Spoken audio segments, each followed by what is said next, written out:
বন্ধুরা আপনাদের নমস্কার। আমি মিষ্টি কুমড়ো ডাঁটা দিয়ে বেগুন দিয়ে আলু দিয়ে চিংড়ি মাছ দিয়ে একটা তরকারি বানাবো। মিষ্টি কুমড়োর পাতা দিয়ে কালো জিরে রসুন দিয়ে বাটা করব। আপনাদের যদি ভালো লাগে কমেন্ট করবেন, শেয়ার করবেন, লাইক করবেন। আর কালকে যখন আমরা খাবো রান্না করে আপনারা সবাই আসবেন। সবার জন্য দেয়া হবে। আর নমস্কার বন্ধুরা, আপনারা শেয়ার করবেন। এটা কে কমেন্টে একবার জানিও। তারপরে আমি বলবো কে এটা। আমাদের বাড়ি এসছে, ব্যাঙ্গালোরে এসছে, ঠিক আছে। সবাই একটু কমেন্ট, লাইক, শেয়ার করো। আর এই দেখো ডাটাটা 40 টাকা নিয়েছে।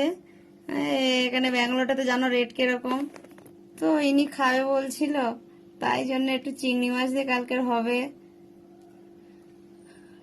ধন্যবাদ তোমাদের অনেক। কালকে তোমরাও সবাই খেতে আসো। আমার তো খেতে খুব ভালো লাগে, কাঁচা দেখেই আমার খেতে ইচ্ছা করছে। আর তোমার? আপনারা পারলে ডাল দিয়েও খেতে পারেন, মুগ ডাল দিয়ে খেতে পারেন, মুসাই ডাল দিয়ে খেতে পারেন। বন্ধুরা যা দিয়ে করবেন সেটা ভালো লাগবে। বা আপনারা ভাববেন যদি মাছের ঝোলে খাবো সেটাও খেতে পারেন। বন্ধুরা যেটা দিয়ে রান্না করবেন